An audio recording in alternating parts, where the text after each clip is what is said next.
status gempa Ambon semakin aman. Bantuan darurat bencana gempa telah disalurkan.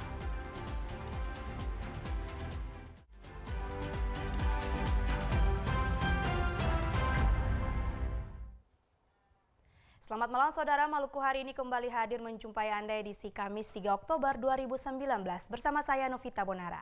Saya Henry Nalohi dan kita ikuti berita selengkapnya.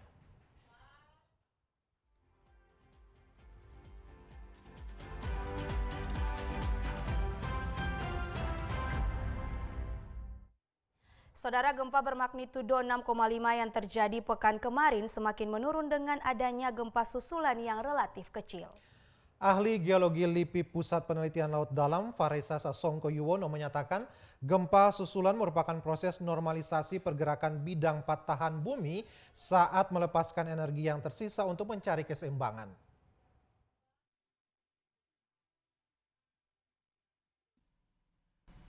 Status gempa tektonik yang melanda Pulau Ambon dan sekitarnya semakin menurun pasca gempa utama yang terjadi Kamis pekan kemarin.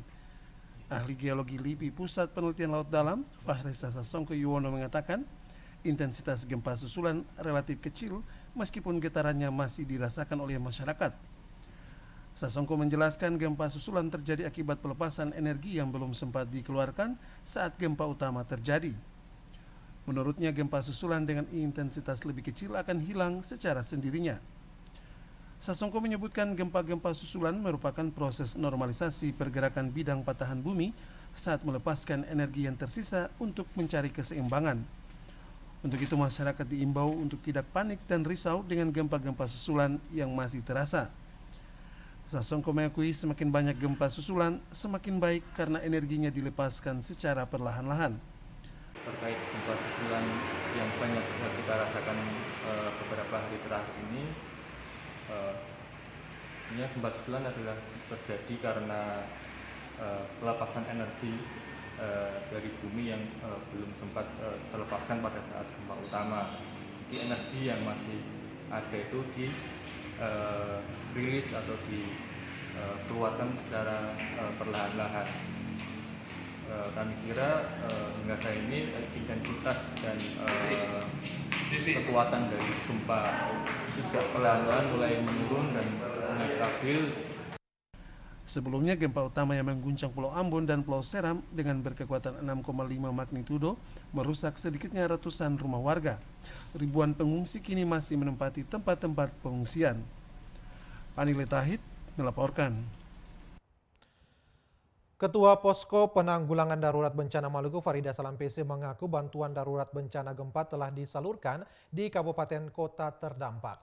Bantuan ini berupa terpal, tikar, lauk pauk, dan kebutuhan lainnya.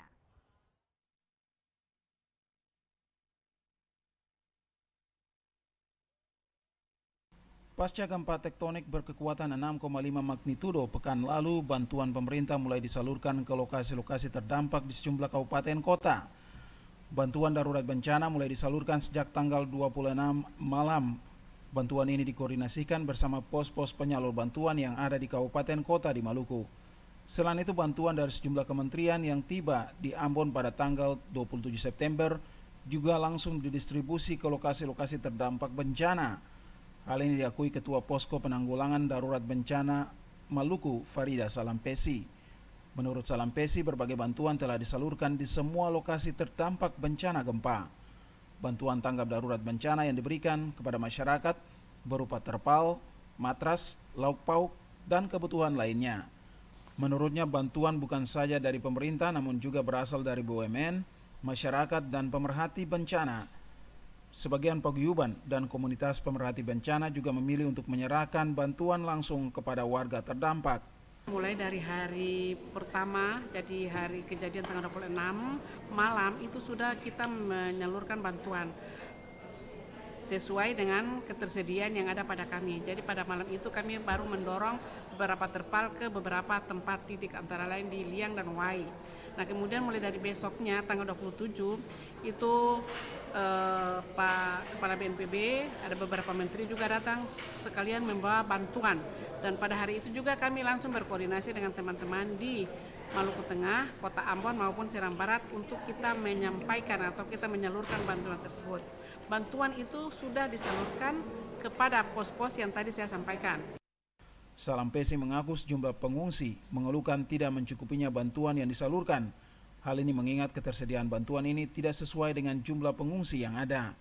Menurutnya bantuan ini hanya merupakan bantuan tanggap darurat yang penanganannya selama 14 hari.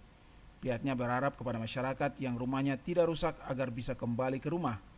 Pasalnya kondisi di pengungsian bisa berdampak pada persoalan kesehatan pengungsi.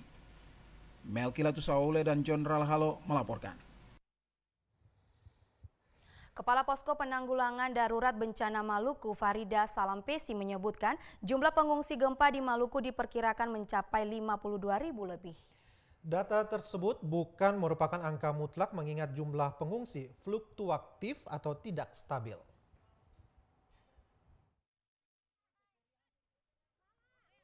Pasca gempa tektonik yang terjadi di Maluku masih menyisakan ribuan pengungsi di sejumlah lokasi terdampak. Kepala Posko Penanggulangan Darurat Bencana Maluku, Farida Salampesi menyebutkan, keberadaan pengungsi di Maluku diprediksi mencapai 52.000 lebih. Data tersebut bukan merupakan angka mutlak, mengingat jumlah pengungsi begitu fluktuatif atau tidak stabil. Hal itu terjadi karena masyarakat yang rumahnya tidak rusak juga ikut mengungsi ke daerah-daerah ketinggian karena ketakutan adanya gempa susulan. Sampai hari ini jumlah pengungsi itu sudah mulai berkurang. Nah, jadi kami harapkan juga kepada saudara-saudara yang memang rumahnya tidak mengalami kerusakan, itu di rumah tinggal lebih baik daripada di pengungsi, karena nanti akan menambah permasalahan yang lain, ya bisa sakit, bisa juga tidak nyaman.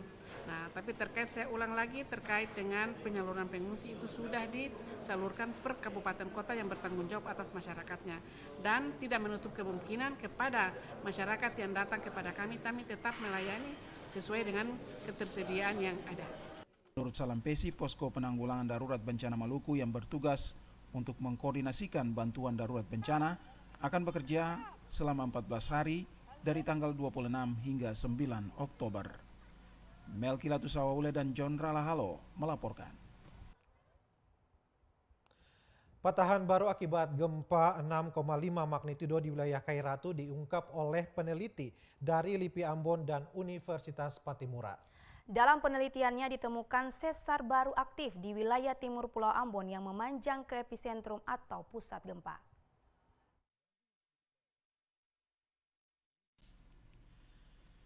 Tim peneliti gabungan dari LIPI Ambon dan Universitas Patimura Ambon menemukan patahan baru aktif akibat gempa 6,5 magnitudo yang menghancurkan rumah warga di Pulau Ambon dan sekitarnya Kamis pekan kemarin.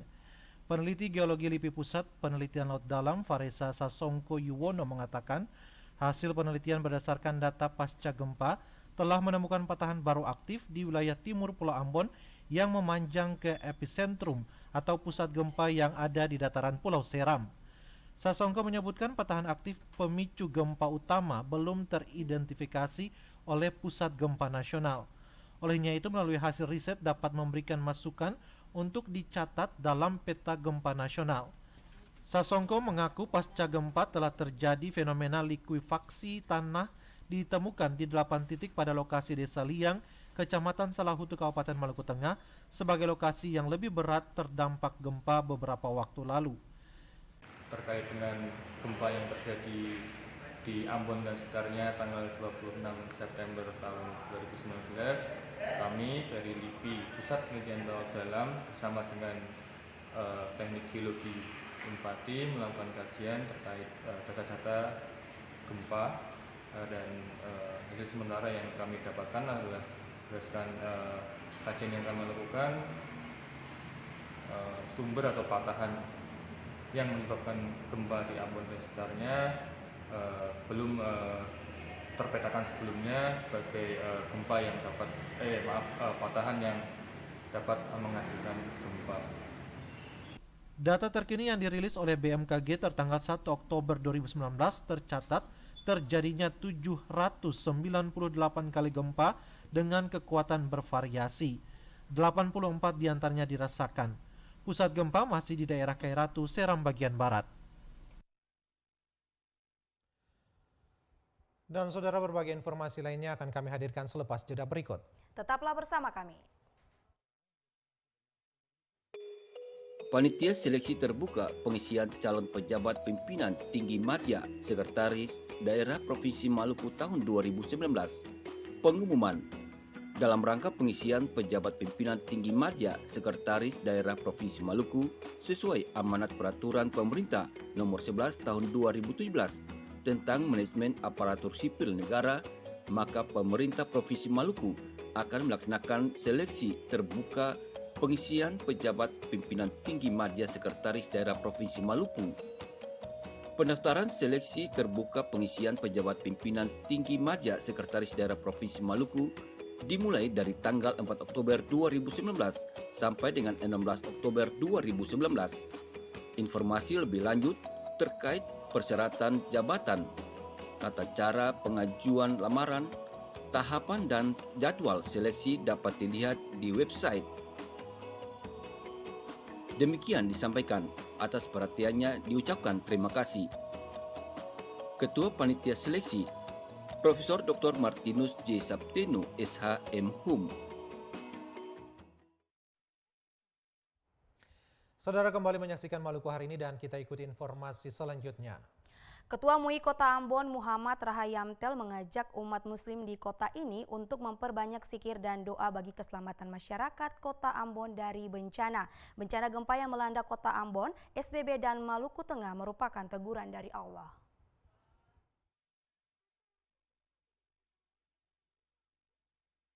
Gempa berkekuatan 6,5 magnitudo yang mengguncang Kota Ambon, Maluku Tengah dan Seram bagian barat merupakan kehendak dari Allah Subhanahu wa taala. Sebagai manusia, khususnya umat Islam, dalam menyikapi bencana gempa tersebut hendaknya lebih mendekatkan diri kepada Allah dengan cara memperbanyak zikir dan doa. Ketua MUI Kota Ambon Muhammad Rahayamtel mengatakan umat Islam di Kota Ambon perlu waspada dan selalu mengikuti petunjuk yang dikeluarkan oleh BMKG terkait dengan informasi gempa. Gempa yang terjadi di Kota Ambon, SBB dan Maluku Tengah merupakan kehendak sekaligus sebagai teguran dari Allah untuk manusia agar lebih dekat lagi dengan Sang Pencipta. Masyarakat yang biasanya suka dengan hiburan dan melakukan maksiat diingatkan untuk meninggalkan hal itu dengan kembali mendekatkan diri kepada Allah. Kami menghimbau kepada masyarakat juga yang mungkin selama ini terbiasa dengan hiburan-hiburan, ya, kemaksiatan, ini Allah lagi tegur kita dengan kejadian ini. Ya, mari kita semakin sadar, marilah kita banyak beristighfar, tinggalkan hal-hal yang menyebabkan kemaksiatan. Marilah kita semakin menyadari dan dekat kepada Allah Subhanahu wa taala. Sekira itu. Majelis Ulama Indonesia Kota Ambon juga minta pengurus masjid di kota ini untuk menggelar doa dan zikir bagi keselamatan Kota Ambon dan Maluku dari bencana. Frida Raiman, Hamzah Tomia melaporkan. Sementara itu, saudara, BMKG menyebutkan tsunami akan terjadi di suatu wilayah apabila disertai dengan gempa besar berkekuatan di atas 7 magnitudo. 80% kejadian tsunami dipicu oleh gempa tektonik.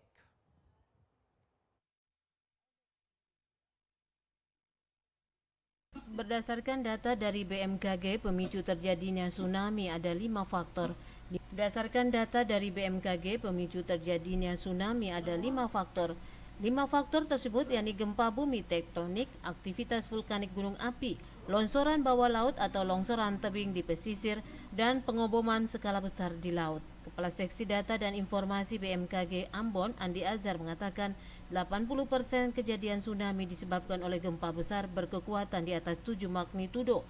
Apabila terjadi tsunami di suatu wilayah dalam 20 detik, masyarakat diminta untuk segera melakukan evakuasi ke daerah ketinggian 20 meter dalam waktu 20 menit. Tektonik yang mana yang dapat memicu tsunami? Ya, itu yang gempa bumi tektonik dengan kekuatan magnitudo di atas 7, lalu kedalamannya kurang dari 100, kejadiannya di laut dan pola pergerakannya naik atau turun. Mungkin bagi masyarakat tanda-tandanya itu biasa getarannya lebih dari 20 detik, di atas 20 detik. Apabila masyarakat merasakan getaran di atas 20 detik, mungkin agar segera melakukan evakuasi ke tempat dengan ketinggian minimal 20 meter dalam waktu 20 menit. Andi Azhar mengakui gempa bumi dengan skala 6 magnitudo ke atas biasanya disertai dengan gempa susulan. Gempa susulan yang terjadi tersebut disebabkan adanya bidang yang bergerak menuju kestabilan. BMKG juga memastikan gempa susulan yang masih terjadi di kota Ambon hingga saat ini tidak berpotensi tsunami. Frida Raiman, Hamjatomia melaporkan.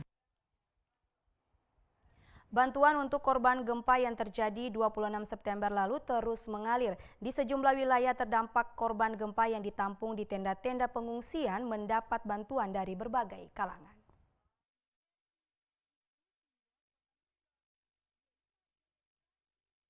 Sebelas negeri yang ada di Pulau Haruku adalah salah satu wilayah terdampak gempa bermagnitudo 6,5 yang terjadi 26 September lalu.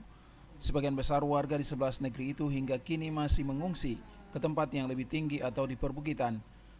Di negeri Haruku, Samet, dampak gempa mengakibatkan sejumlah sarana dan prasarana mengalami kerusakan.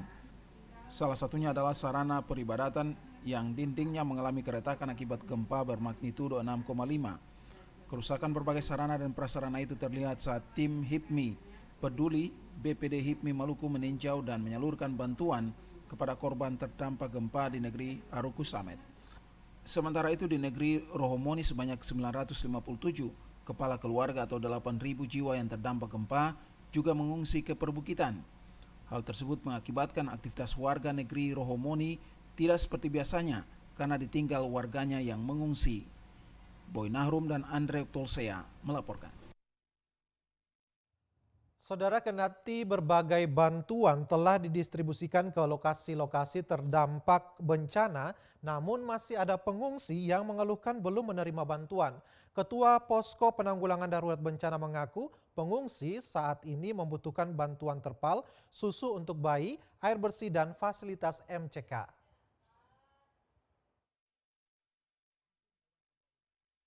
Ketua Posko Penanggulangan Darurat Bencana Maluku Farida Salampesi mengaku sejumlah pengungsi masih membutuhkan bantuan berupa tambahan terpal, susu bayi, air bersih, dan fasilitas MCK. Menurutnya kebutuhan tersebut diakui masih kurang sesuai dengan yang dikeluhkan oleh pengungsi. Menurut Salampesi, bantuan bagi warga pengungsi gempa saat ini dikoordinasikan oleh Posko Penanggulangan Darurat Bencana Maluku yang berlokasi di Markas Korem 151 Binaya, Kota Ambon. Bantuannya itu paling banyak itu adalah terpal, matras, tikar, dan lauk pauk dan kebutuhan yang lain. Jadi lauk pauk itu di situ ada beras, di situ ada gula, di situ ada minyak goreng, jadi ada sarimi, ada makanan siap saji. Kemudian juga ada yang beberapa memberikan pampers. Nah, yang belum ada itu mungkin pampers untuk orang dewasa ya, orang tua. Tapi yang lebih banyak itu pampers untuk bayi dan balita. Itu pun sampai hari ini yang kurang adalah terpal, kemudian susu bayi, kemudian perlengkapan ya popok bayi itu, kemudian air bersih, kemudian MCK di lapangan. Itu yang memang terbatas. Menurut Salampesi, bantuan juga diberikan oleh Presiden berupa 200 kantong sembako yang didistribusi kemarin oleh Posko Penanggulangan Darurat Bencana Maluku ke lokasi-lokasi terdampak di Maluku Tengah, SPB, dan Kota Ambon. Selain bantuan dari Presiden, berbagai bantuan juga datang dari Kementerian Sosial, Kemendikbud, PMI, Polri, dan BUMN yang dikoordinasi oleh Wika. Melki Latusawole dan John Ralahalo melaporkan. Wali Kota Ambon Richard Lohena Pesi menyebutkan pemerintah kota merencanakan pembuatan pedoman menghadapi bencana bagi seluruh pemangku kepentingan di kota ini. Pedoman yang akan dibuat ini melibatkan BMKG dan instansi terkait.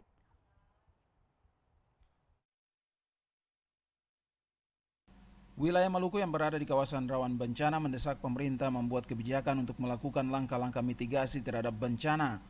Pemerintah Kota Ambon dalam mengantisipasi berbagai kemungkinan dampak bencana akan membuat pedoman menghadapi bencana alam. Pedoman yang akan dibuat ini melibatkan Badan Meteorologi, Klimatologi, dan Geofisika, serta instansi terkait.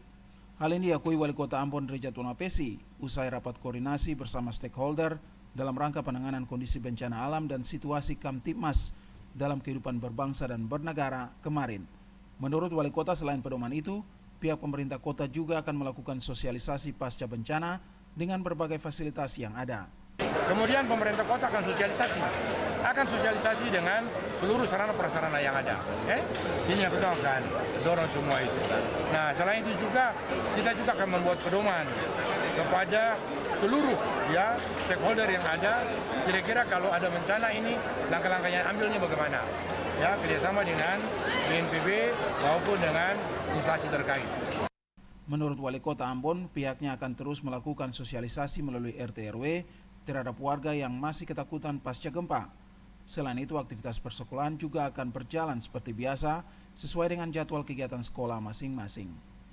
Melkilatus Haule dan John Ralahalo melaporkan.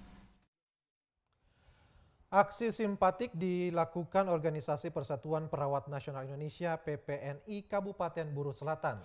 PPNI melakukan aksi galang dana untuk disalurkan kepada korban gempa di Ambon.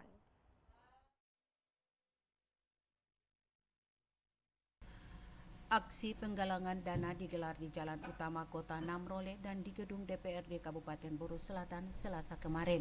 Merupakan inisiatif dari Persatuan Perawat Nasional Indonesia PPNI dan siswa-siswi Negeri 1 Namrole Kabupaten Buru Selatan. Koordinator PPNI Kabupaten Buru Selatan kepada TPRI mengungkapkan aksi penggalangan yang digelar ini merupakan bentuk kepedulian kepada warga Ambon yang terdampak musibah gempa yang mengguncang Ambon dan sekitarnya tanggal 26 September lalu. Aksi penggalangan dana nantinya disalurkan kepada basudara yang tertimpa musibah bencana alam itu.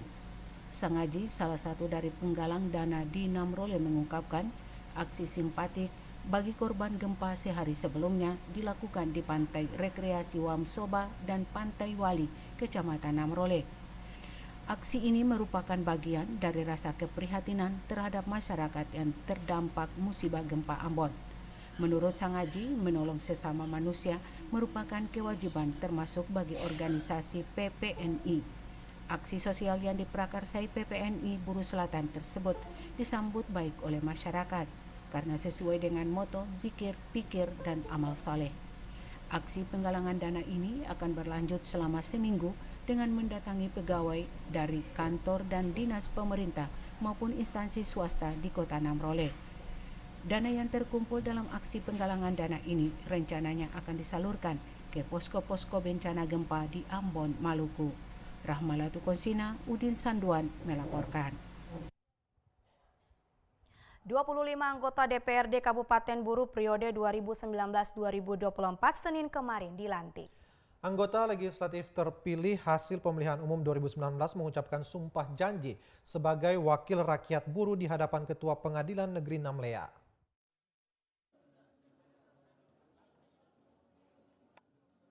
Ke-25 anggota DPRD Kabupaten Buru hasil pemilihan legislatif 2019 dilantik dalam rapat paripurna terbuka yang dipimpin Ketua DPRD Buru periode 2014-2019 Iksan Tinggapi.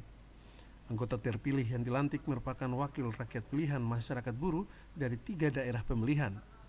Dari ketiga daerah pemilihan di Buru, Partai Golkar mewakilkan kader terbanyak yakni 8 kursi. Partai Persatuan Pembangunan dan Partai Kebangkitan Bangsa di posisi berikutnya dengan mewakilkan 3 kader. Sementara PKS, PD Perjuangan dan Partai Gerindra serta Partai Nasdem mewakilkan masing-masing 2 kursi. 3 kursi lain diduduki 3 kader dari Partai Hanura, Partai Demokrat, dan Partai Perindo.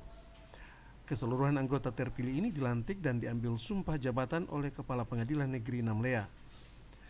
Selain mengambil sumpah, juga ditetapkan pimpinan sementara oleh Sekretaris DPRD Buru.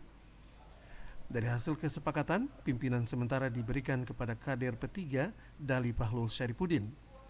Penunjukan Syaripudin dilakukan Sekretariat DPRD dikarenakan belum adanya kesepakatan Partai Golkar sebagai partai peraih kursi terbanyak untuk menunjuk kader yang dijadikan pimpinan sementara. Sekretariat DPRD Buru pun berinisiatif menunjuk kader Partai Persatuan Pembangunan yang meraih kursi terbanyak kedua untuk memimpin sementara DPRD Buru. Penetapan pimpinan sementara ini dirangkai dengan penyerahan buku memori DPRD Buru dan palu sidang. Penyerahan diberikan oleh anggota DPRD Buru periode 2014-2019 Asis Hentihu dan Iksan Tinggapi kepada pimpinan sementara Dali Fahlul Syaripudin. Gubernur Maluku dalam sambutan tertulis yang dibacakan Bupati Buru Ramli Umasugi menyampaikan apresiasi kepada masyarakat Buru dan anggota DPRD Buru periode 2014-2019 yang telah mengakhiri masa tugas.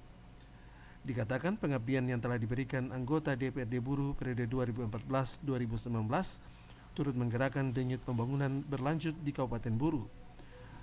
Pekerjaan yang sudah dilewati kini dilanjutkan kepada anggota-anggota baru terpilih dalam periode 2019-2024.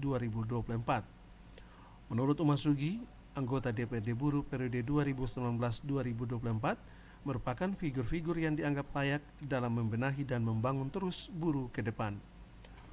Komposisi yang terbentuk dalam periode ini memperlihatkan perpaduan wajah baru yang energik dan penuh semangat dengan wajah lama yang punya segudang pengalaman. Untuk itu diharapkan anggota DPRD yang baru dilantik bisa terus bermitra dengan pemerintah Kabupaten Buru dalam mewujudkan tata kelola pemerintahan yang bersih, berwibawa dan kuat. Umasugi juga mengharapkan figur-figur yang baru dilantik menunjukkan integritas dan komitmen membawa Bumi Bupolo lebih maju dan bermartabat. Harapan saya kepada anggota DPRD Buru yang baru saya dilantik, semoga dalam periode ini 2019-2024 mereka dapat bersinergi dengan pemerintah daerah, menuntaskan berbagai program-program yang sudah kita sepakati bersama dan kemudian menjadi spirit baru untuk kemudian hal-hal yang selama ini belum tercapai dapat kita selesaikan. Dari seluruh anggota DPRD yang dilantik, sebagian besar didominasi kaum muda. Keterwakilan kaum muda ini dari beberapa partai seperti Partai Persatuan Pembangunan, PDI Perjuangan maupun Partai Golkar.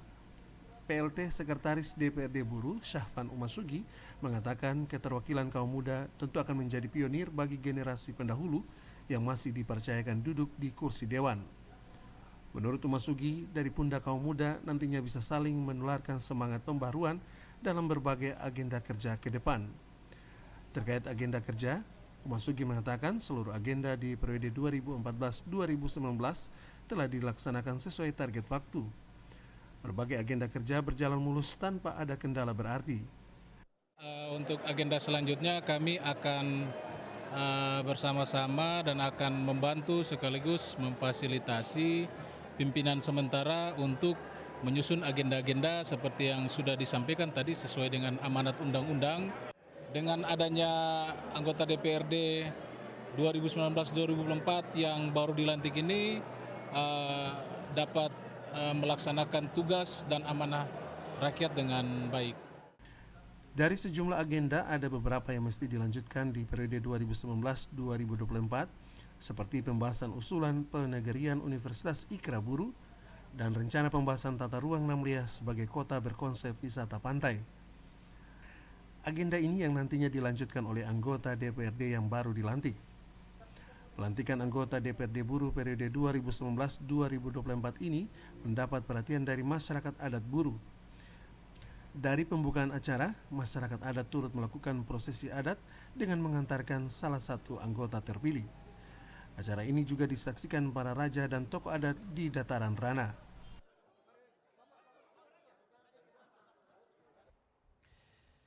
Komposisi anggota DPRD Buru periode 2019-2024 didominasi kaum muda. Perpaduan lintas generasi di Parlemen Buru diharapkan bisa membawa Bumi Bupolo lebih maju dan bermartabat.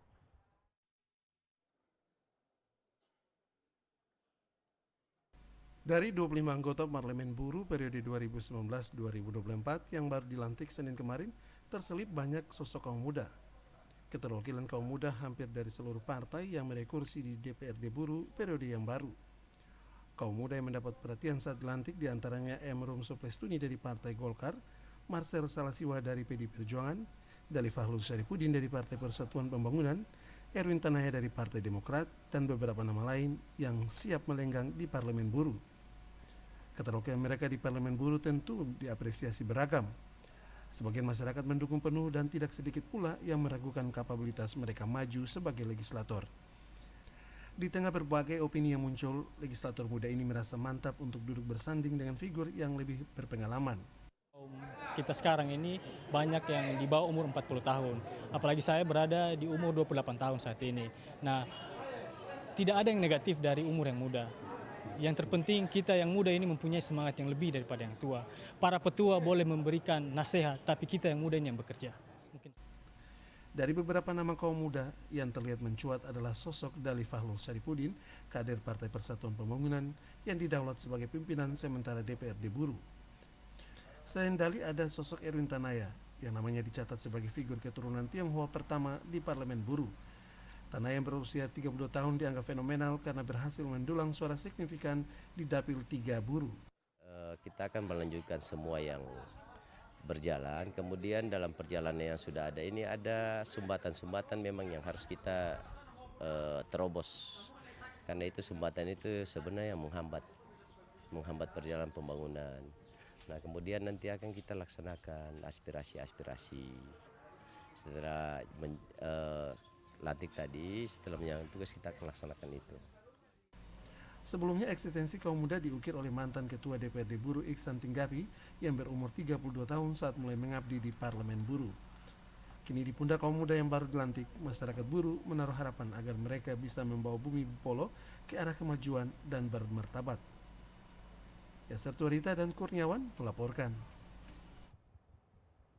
Informasi lainnya, saudara, ratusan mahasiswa di Ternate, Maluku Utara kembali menggelar aksi demonstrasi menuntut RUU KPK dan sejumlah KUHP dibatalkan. Dalam demonstrasi tersebut terjadi aksi pelemparan batu ke arah kepolisian yang mengakibatkan satu petugas Pol PP mengalami luka.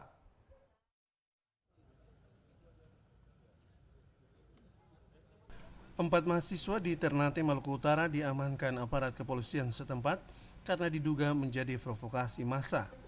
Satu baliho yang terpasang di depan kantor wali kota Ternate disobek dan dibakar. Dalam aksi demonstrasi ini, ratusan mahasiswa menyatakan menolak RUU KUHP, KPK, dan pertanahan.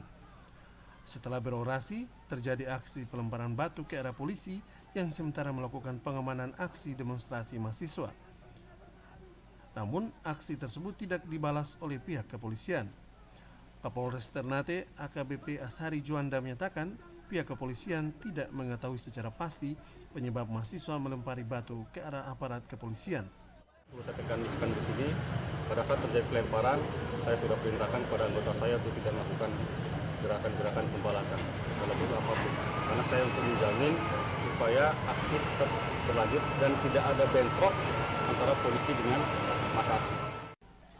Pihak kepolisian sudah berkomitmen untuk mengawal aksi demonstrasi mahasiswa agar berjalan aman dan damai. Sebelumnya mahasiswa ini melakukan demonstrasi di kantor DPRD Kota Ternate dengan tuntutan yang sama. Dari Maluku Utara, Rusdi Samsi melaporkan. Saudara, Maluku hari ini akan kembali hadir setelah jeda pariwara berikut ini. Jangan kemana-mana, tetaplah bersama kami. Teknologi dan Pendidikan Tinggi Universitas Patimura. Pemberitahuan dari pimpinan Universitas Patimura. Isi pemberitahuan diberitahukan kepada semua mahasiswa strata 1, strata 2, strata 3 dalam lingkungan Universitas Patimura bahwa kegiatan perkuliahan tetap berjalan seperti biasa, tidak ada libur. Demikian pemberitahuan ini disampaikan agar mendapat perhatian. Wakil Rektor Bidang Akademik, Profesor Dr. Insinyur Frederick Ruipasa, MS.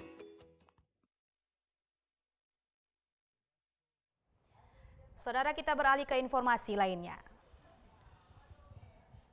Wunu Halona Dahaklori bersama tim sukses Rabu sore mendaftarkan diri ke Dewan Pimpinan Wilayah Partai Nasional Demokrat Maluku sebagai calon wakil bupati di Kabupaten Maluku Barat Daya.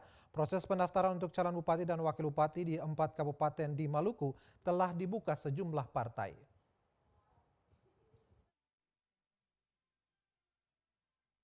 Pemilihan umum kepala daerah pilkada serentak di Maluku baru akan digelar pada tahun 2020 mendatang.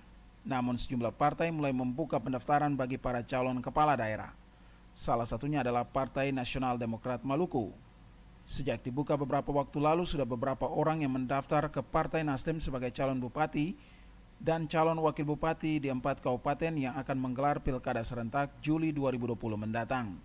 Salah satu bakal calon Wakil Bupati Maluku Barat Daya, Ella Dauklori, sore kemarin bersama timnya mendatangi kantor DPW Nasdem Maluku untuk mendaftarkan diri sebagai bakal calon Wakil Bupati Kabupaten MBD.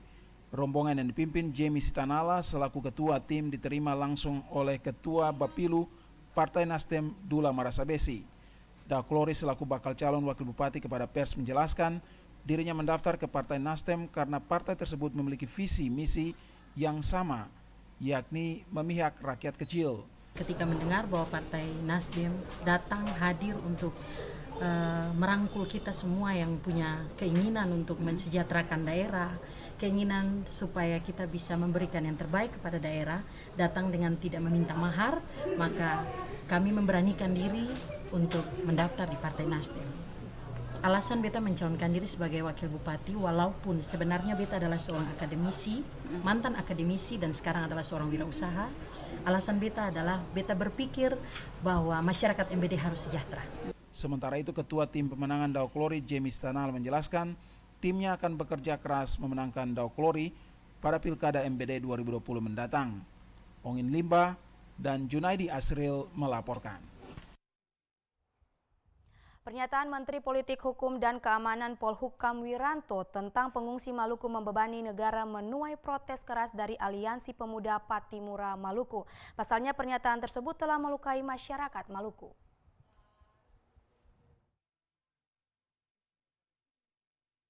Pernyataan tersebut disampaikan tokoh pemuda Patimura Maluku, Nizar Sirhan Sater.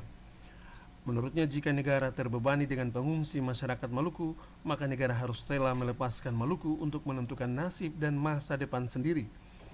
Ditambahkan, Indonesia tanpa Maluku bukanlah Indonesia, sehingga tidak sepantasnya seorang menteri mengeluarkan pernyataan yang pada akhirnya membuat marah seluruh masyarakat Maluku. Menurut Sater, masyarakat Maluku tidak menginginkan gempa terjadi sehingga harus mengungsi ke daerah pegunungan untuk menahan lapar dan dingin. Kami perlu tegaskan bahwa kalau memang negara Republik Indonesia ini merasa bahwa Maluku, kami masyarakat Maluku adalah beban dari negara ini, maka kami mentegaskan bahwa kalau gitu negara mempersilahkan kami untuk merdeka, untuk kami berdiri sendiri sebagai sebuah negara untuk mengurus diri kami sendiri. Kalau memang negara merasa seperti pernyataan Wiranto bahwa kami telah membebani keuangan negara, maka biarkan kami merdeka.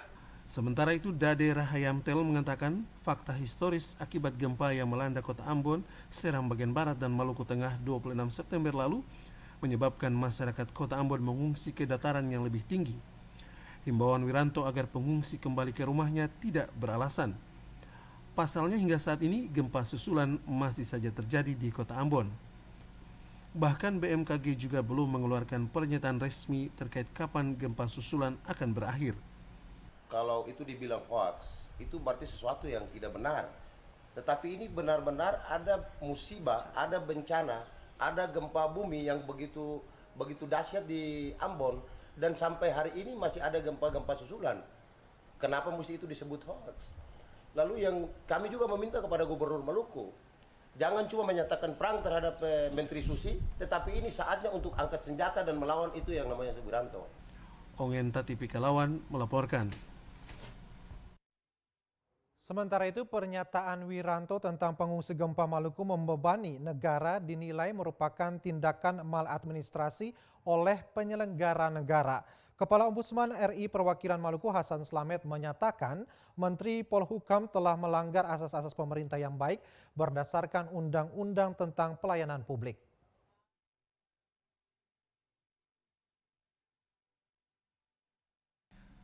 Pernyataan Menteri Koordinator Bidang Politik, Hukum dan HAM Wiranto tentang pengungsi gempa Maluku membebani negara di sejumlah media nasional ditanggapi oleh Kepala Ombudsman RI Perwakilan Maluku Hasan Slamet.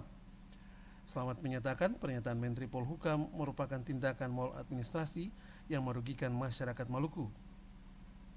Slamet menyebutkan tindakan Wiranto juga telah melanggar asas pemerintah yang baik berdasarkan ketentuan perundang-undangan. Menurut Slamet, pemerintah wajib melindungi masyarakat apabila saat ini ratusan warga Maluku membutuhkan uluran tangan baik dari pemerintah pusat dan pemerintah daerah.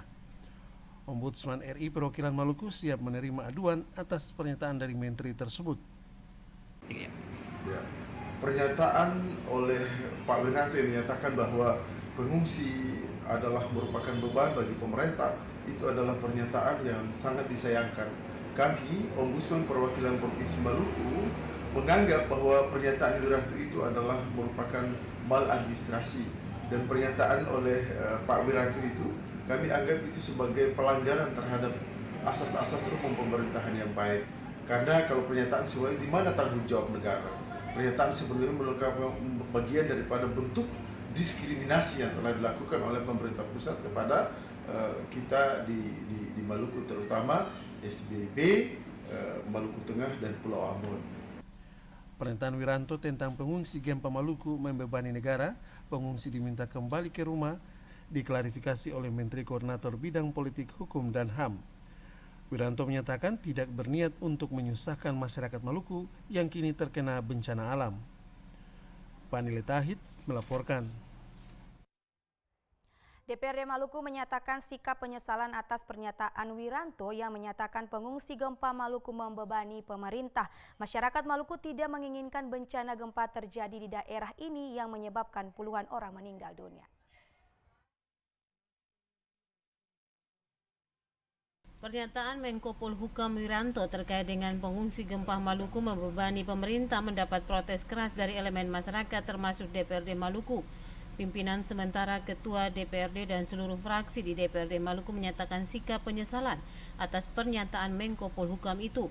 Pimpinan sementara Ketua DPRD Maluku Luki Watimuri menyatakan masyarakat Maluku tidak menginginkan adanya bencana gempa di daerah ini yang menimbulkan korban jiwa dan harta benda. Pernyataan Menko Polhukam itu juga sangat menyakiti hati masyarakat Maluku.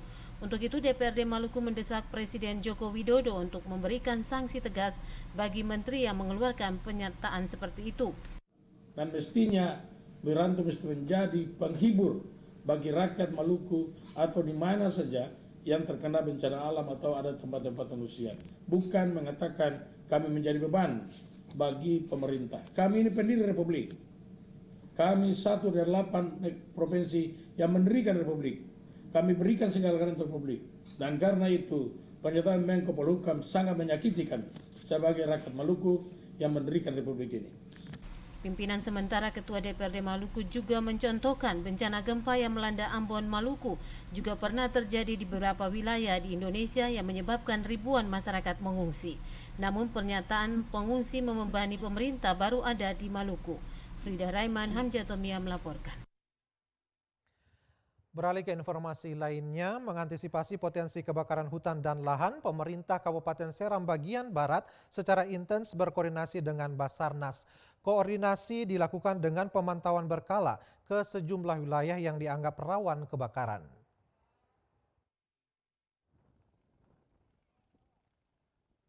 Kesigapan pemerintah Kabupaten Seram bagian Barat terhadap potensi kebakaran hutan dan lahan di kabupaten ini terus dilakukan. Bupati Seram bagian Barat M. Yasin Payapo mengungkapkan, jajarannya terus berkoordinasi secara intens untuk mewaspadai berbagai kerawanan kebakaran yang mulai terjadi beberapa pekan lalu. Payapo mengatakan, institusi terkait telah mendata beberapa wilayah rawan untuk dipantau. Kebijakan ini ditempuh agar bahaya kebakaran bisa ditangkal lebih cepat. Tapi kita telah koordinasi untuk sedapat mungkin tidak berkembang dan tidak meluas. Nah, ya, pasti. Ini Forkopimda ini satu hari kita berapat untuk mengantisipasi itu, tapi sudah diantisipasi sepertinya. Ya.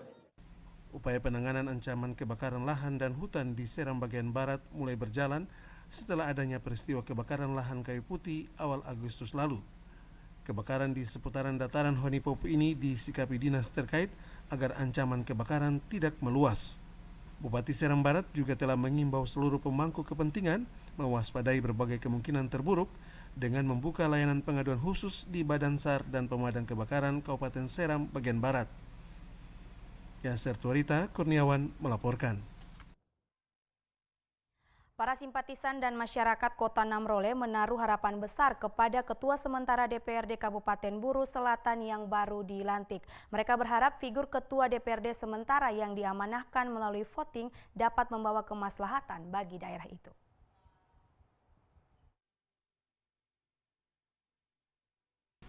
Sebagai ungkapan syukur atas berjalannya pengambilan sumpah janji anggota DPRD Buru Selatan periode 2019-2024, Ketua Sementara DPRD Buru Selatan Muhajir Bahta menggelar syukuran dan silaturahmi di kediamannya.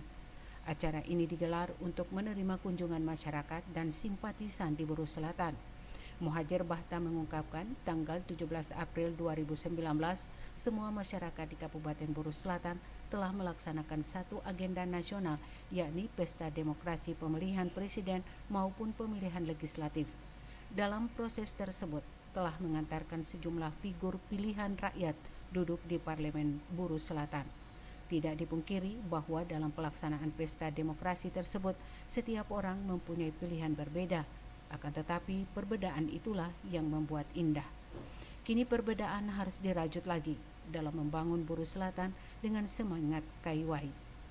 Bahta mengungkapkan dirinya terpanggil untuk kembali maju dalam pileg di Kabupaten Buru Selatan demi membawa masyarakat Buru Selatan keluar dari keterpurukan dan keterbelakangan yang diidentikan dengan Buru Selatan.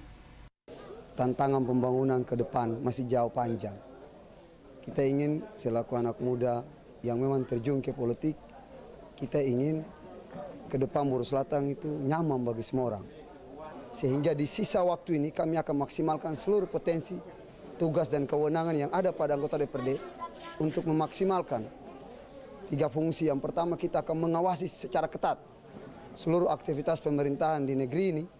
Yang kedua, fungsi anggaran kita ingin memastikan bahwa setiap rupiah yang jatuh ke Buru Selatan itu betul-betul berpihak dan mencukupi kepentingan rakyat. Fungsi regulasi tentang pembuatan perda, kita ingin menghasilkan perda-perda yang produktif, perda-perda yang multiplier efek, yang menghasilkan sumber-sumber pendapatan untuk Buru Selatan ke depan. Pada kesempatan itu, Bupati Buru Selatan Tagop Solisa memberi apresiasi atas pengabdian setiap anggota DPRD terhadap negeri ini.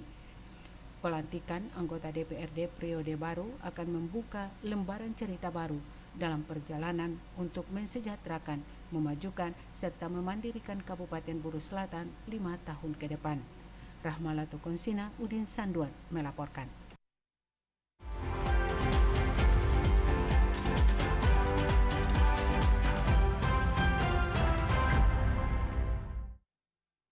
Saudara, penyampaian berita tadi mengakhiri Maluku hari ini. Kami yang bertugas mengucapkan terima kasih atas perhatian juga kebersamaan saudara dan sampai jumpa.